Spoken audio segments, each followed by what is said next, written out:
مشکل وقت میں آپ نے ساتھ دیا پی ڈی ایم کا، لیکن آپ کو کیا احساس ہو رہا ہے کہ غلطی تھی، نہیں جانا چاہیے تھا؟ دیکھیں، جب یہ حکومت بن رہی تھی، ہماری پارٹی واحد وہ پارٹی تھی جس نے عمران خان کے خلاف عدم اعتماد کی تحریک کو جو ہے نا، ہم نے اس پر اتفاق نہیں کیا تھا، تو ہم بھی اس ریلے میں بہ گئے. اور غلطیاں ہوتی ہیں سیاست میں، کوئی یہ نہیں کہتا کہ جی ہم سے غلطیاں نہیں، غلطیاں ہوئی ہیں، لیکن نشاندہی ہم نے کی اس وقت کہ اس کے نتائج بہت برے اور بھیانک ہوں گے. لیکن منگل صاحب اب تو مختلف باتیں ہو رہی ہیں نا. خواجہ آصف صاحب کا جیسے ہم نے ذکر کیا، وہ کہہ رہے ہیں کہ بھائی اگر میچ فکس تھا تو 16 ماہ پیپلز پارٹی ہمارے ساتھ کیوں رہی؟ آپ بتائیں گے کہ یہ حکومت بنی کیسے، کس کی سپورٹ حاصل تھی؟ مشاہد حسین سید صاحب بھی کہہ رہے ہیں کہ باجوہ صاحب کے ساتھ اختلافات تھے خان صاحب کے، اور ہم بینیفیشری اس کے بنے. دیکھیں، اختلافات تو جب بھی یہاں پر حکومتیں تبدیل ہوئی ہیں، یہ کبھی مجھے آپ ایک مثال دیں کہ جی عوام کے ریئیکشن کے بدلے میں حکومتیں تبدیل ہوئی ہیں. آج دن تک کوئی ایسی مجھے نظیر نہیں ملے گی کہ عوام کے ریئیکشن پہ یا عوام کی طرف سے ایک انقلاب آیا جس کی وجہ سے جو ہے حکومتیں تبدیل ہوئی.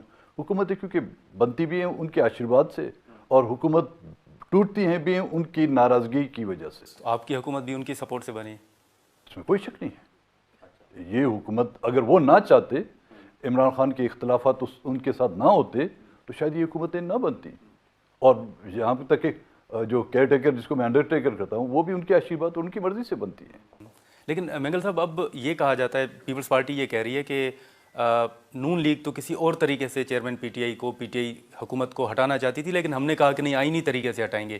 آپ مذاکرات یا ملاقاتوں کا حصہ رہے، اہم ملاقاتوں میں آپ شامل تھے، آپ بتائیں گے کہ نون لیگ کیا چاہتی تھی، یا تحریک عدم اعتماد کے علاوہ اور کون سا آپشن تھا؟ دیکھیں، جو پہلے طے ہوا تھا میٹنگ میں کہ پی ٹی آئی کی حکومت کے خلاف، عمران خان کے خلاف عدم اعتماد لانے کے بعد ہم فوراً الیکشن کی طرف جائیں گے، یہ طے شدہ تھا کہ بجٹ سیشن سے پہلے، اور بجٹ جو ہے نگراں حکومت پیش کرے گی.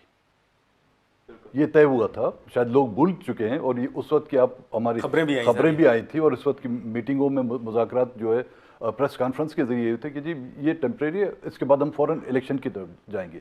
لیکن یہ بدبخت اقتدار کی کرسی اتنی نرم اور آرام دہ ہے، جب کوئی اس پر آ کے بیٹھ جاتا ہے تو جی نہیں چاہتا کہ اس سے اٹھوں. اچھا، شہباز شریف صاحب کو آپ نے کتنا با اختیار وزیر اعظم دیکھا؟ جو بھی فیصلے ہوئے، جتنے ہوئے. اسلم بھوتانی صاحب کو تو ہم نے دیکھا کہ انہوں نے فلور آف دی ہاؤس کھل کے بات کی. آپ نے سر کیا دیکھا؟ دیکھیں، بحیثیت انسان وہ بڑے اخلاق کے مالک ہیں. عزت بھی دی انہوں نے وزیر اعظم کے طور پر. جب وہ بھی ان سے ملنا ہم نے چاہا، انہوں نے ملاقات کا ٹائم دیا، بڑی اچھی طریقے سے وہ پیش ہوئی. لیکن مسئلہ صرف مسئلے کا حل کسی سے ملنا یا کسی کو صرف عزت دینا وہ مسئلوں کا حل نہیں ہے. اختیارات کے معاملات میں شاید ان کے پاس دوسرے اختیارات ہوں.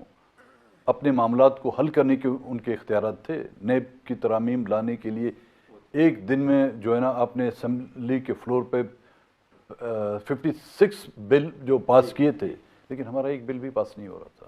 تو اس کا مطلب کہ اختیارات کا دائرہ جو ہے نا اس میں بلوچستان شامل نہیں تھا. میں نے جب میاں صاحب سے جب پہلی میری بات چیت ہوئی تھی، جب یہ حکومتیں بن رہی تھی میاں شہباز شریف سے، ہم آپ کے ساتھ اتحادی بننا چاہتے ہیں، لیکن خدا کے واسطے ہمیں حزب روایت پھر بلوچستان کو جو ہے نا اسٹیبلشمنٹ کی جولی میں نہ ڈالیں. ہمیں اپنے ساتھ لے کے چلیں، اور جو بھی فیصلے کرنے ہیں بلوچستان کے حوالے سے وہ آپ لوگ بیٹھ کے کریں. اگر آپ دیکھیں تو میاں صاحب وطن واپس آئے ہیں، مختلف باتیں ہو رہی ہیں، جس طرح ان کو عدالتوں سے ریلیف مل رہا ہے. پیپلز پارٹی تو کہہ رہی ہے سمجھوتے کے تحت ہے. آپ بطور سینئر سیاستدان کیا دیکھ رہے ہیں؟ کیا واقعی میاں صاحب سمجھوتے کے تحت واپس آئے ہیں اور اسی جماعت کے لیے ماحول اب بنایا جا رہا ہے؟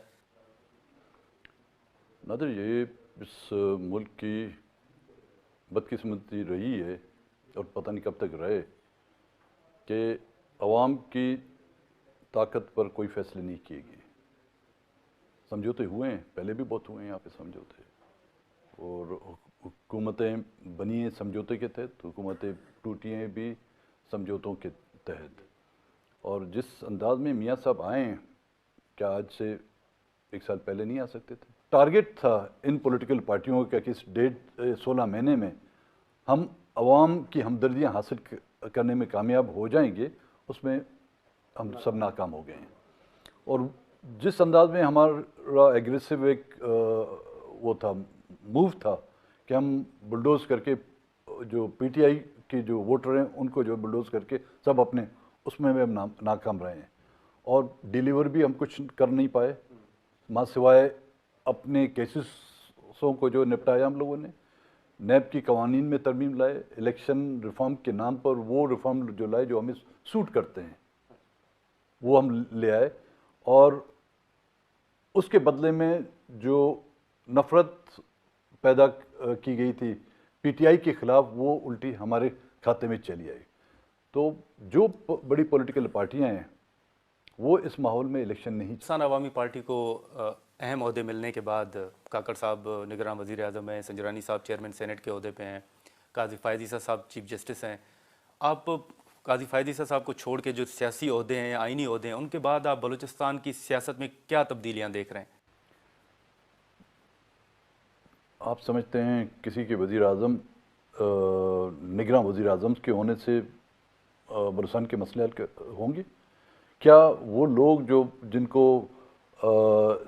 سلیکٹ کیا گیا ہے انہوں نے کبھی بھی بلوچستان کے ایشوز پر کوئی ایک آواز اٹھائی ہے؟ کبھی بھی ان کی گھر سے انسان کی میں بات نہیں کرتا ہوں، ایک مرغی بھی خیرات کے طور پر بلوچستان کے نام پر خیرات کی گئی ہے؟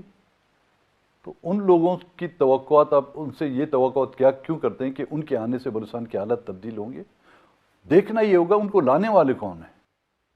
شہباز شریف صاحب اور راجہ ریاض صاحب نے